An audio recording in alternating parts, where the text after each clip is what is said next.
appelée l'oligarchie bureaucratique, militariste et tribaliste. Et qu'aujourd'hui, ce à quoi nous assistons, c'est un peu le stade suprême de cette oligarchie qui ne peut plus aller au-delà. Parce qu'aller au-delà, c'est tout briser.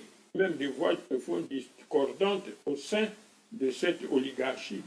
Et qu'il y en a qui décident, qui comprennent qu'on ne peut pas, en continuant dans cette voie, réussir à bâtir une nation. L'élimination de Ngouabi et Massamba Deba, c'est un élément fondateur qui a conditionné les 30 années qu'on suivi. Mais l'élimination de Massamba Deba et d'autres, la suite vient parce que parmi les vainqueurs, c'est-à-dire ceux qui ont fait le coup, c'est un groupe.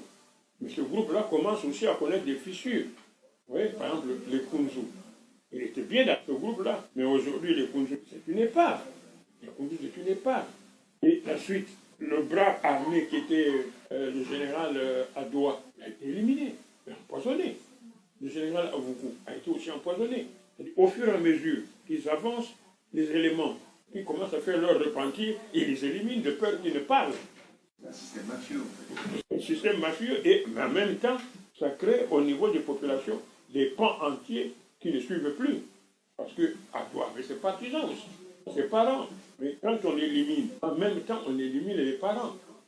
Donc aujourd'hui, bon, mais à beaucoup, tous les gens qui étaient dans l'affaire du biche, qui commençaient à se repentir, ils avaient peur qu'ils ne puissent parler et dire la vérité. On les a éliminés. Le dernier, c'est Nsourou. On va faire un petit retour en arrière.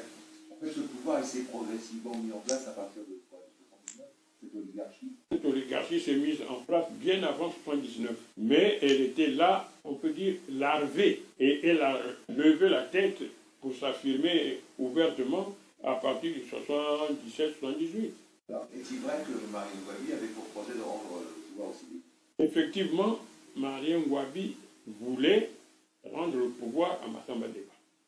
Et c'est la raison pour laquelle ceux qui, derrière lui, travaillaient déjà à mettre en place cette oligarchie-là, non seulement ils ont tué Massamba Deba, mais ils ont tué aussi Ngouabi. Donc les deux événements sont liés. C'est la face et le revers de la médaille. Marine Ngouabi est toujours au pouvoir aujourd'hui. Oui, c'est incontestable. Le cardinal vous avez un souvenir particulier, vous gardez des buts? Non, moi je n'ai pas un souvenir particulier parce que je ne l'ai pas connu. Et je sais que c'est un homme d'église qui a été fait cardinal parce que la pression des éléments marxistes était très forte dans les années 68, 69, 70. Il a été fait cardinal en 1970.